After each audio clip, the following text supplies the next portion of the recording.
হলো বলছেন? কে? আমি বর্ধমান থেকে বলছি, খুশবু। হুম। কেমন আছেন? একটু দ্রুত বলতে হবে, ব্যস্ত আছি।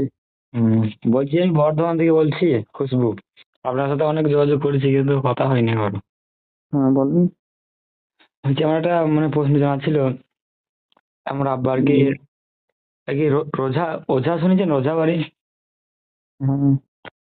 উনি আর কি হাত পা চালায়, সাপের ওষুধ দেয়, পানি ভরা দেয়, বিভিন্ন ঝাড়ফুঁক করে।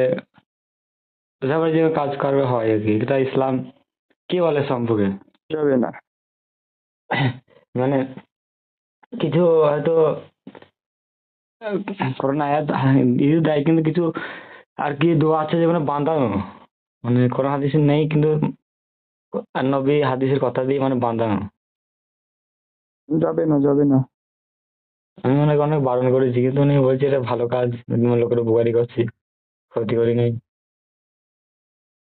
যে এই সম্পর্কে কোনো সলিউশন দিতেন ভালো হতো। যাবে না বললাম ভাই। তো মানে একটু পরামর্শ দিলে ভালো হতো ভাই। কি পরামর্শ দেবো বলেন? মানে কিভাবে বোঝাবো আমি ওনাকে? ভাই, এই বিষয়ের উপরে আমাদের শিরকের উপরে, তাবিজ কবজের উপরে আলোচনা আছে।